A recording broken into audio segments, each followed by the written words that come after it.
Hi friends, welcome back to my channel. Today we are going to be doing something a little bit different, which is I'm going to be going over a brief history of my career and how I recognized when it was time to pivot, how I knew when it was time to switch industries, and then from there, other times in my career I knew I needed to change and pivot.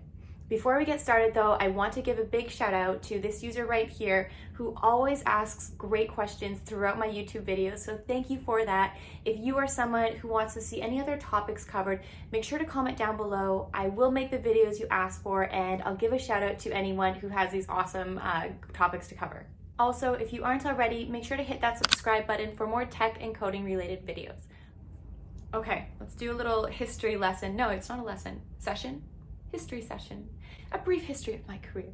So I grew up in a small town here in Canada in Saskatchewan, and when I was growing up I was really never even exposed to technology. I didn't even know what it was really or what it was about. I mean, obviously, you know, the basics, TV, computer, but the tech industry as a whole I didn't know anything about.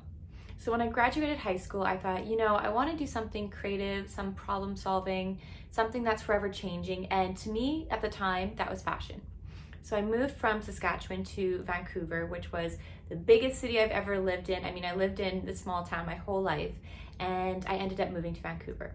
While I was in Vancouver, I studied fashion merchandising and still thought, okay, this is the path I want to go down. I'm really enjoying fashion and I'm studying it, so I have to stick to this, obviously. That's what I thought in my head anyways.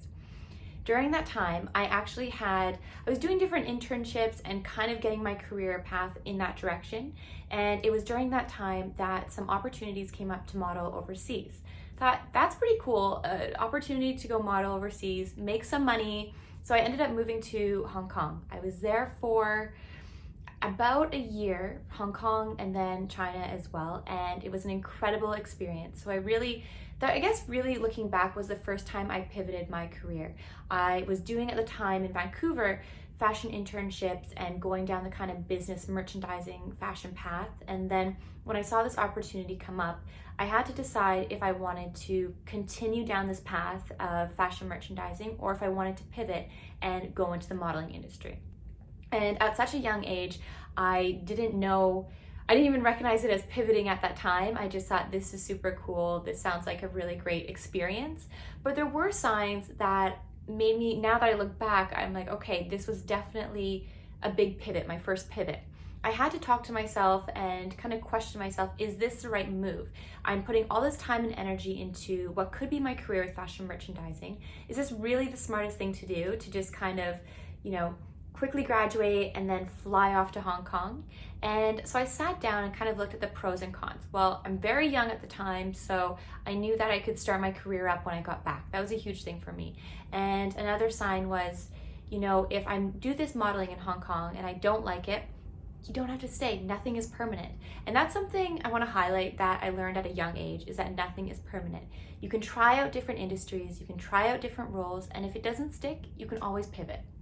Okay, so now I'm in Hong Kong doing the modeling thing, really enjoying it, meeting so many wonderful people. And at the time, for a while there, I thought, this is what I'm going to do. I'm going to live in Hong Kong for the next 5 to 10 years until my career with modeling has its time limit or time span, and then I'll figure it out. Maybe I'll stay in Hong Kong. I just didn't know, but I really was enjoying what I was doing.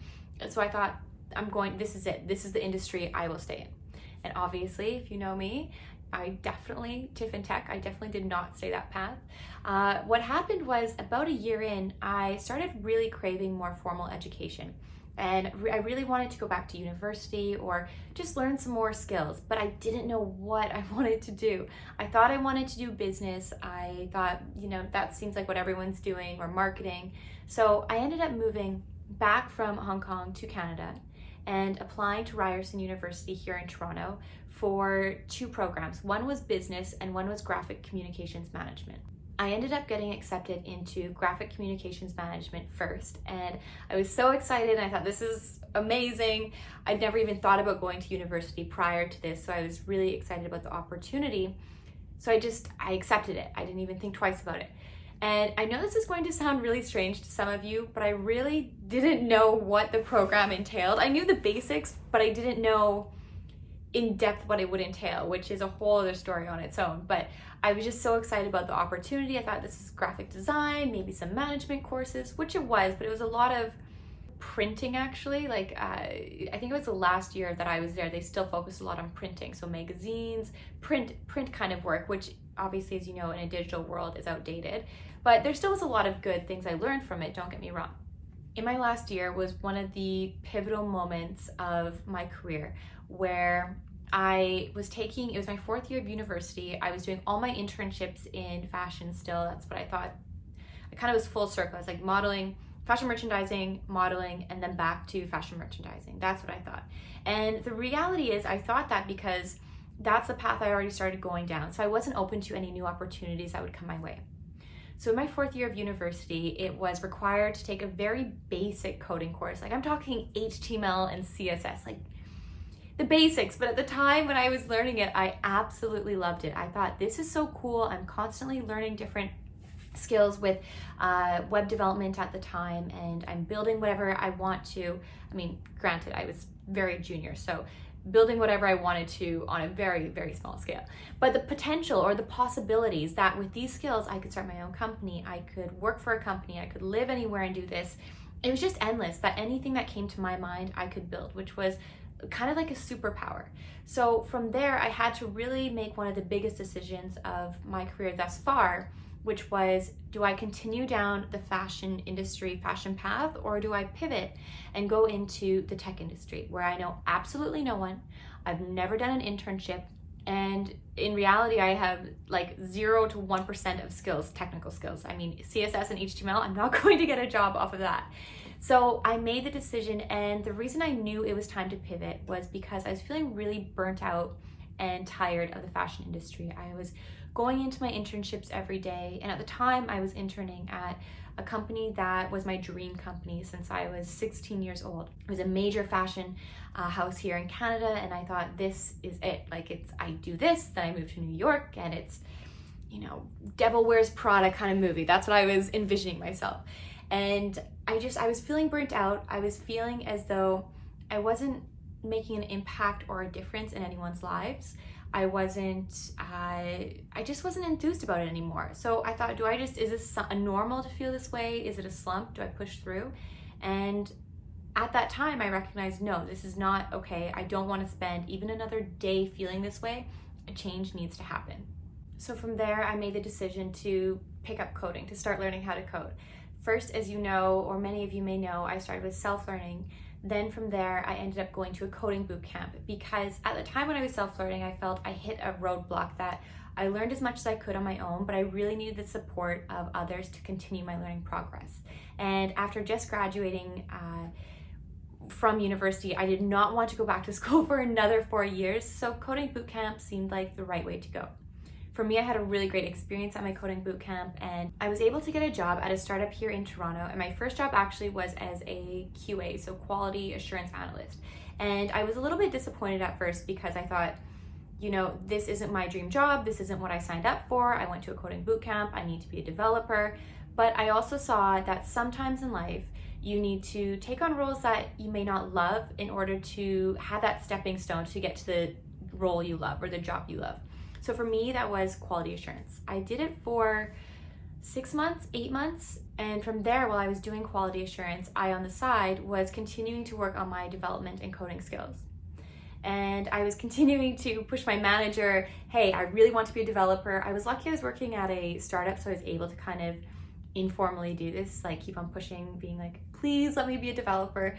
This is what I'm doing. I was taking on smaller tickets and continuing to work. So eventually they said, okay, we need to let this girl try coding or try development as a profession because she is so persistent. And I'm so thankful for that opportunity. And that also is another learning point that in your career, you really need to, opportunities aren't always just going to come your way. You really need to put yourself out there and make those opportunities for yourself.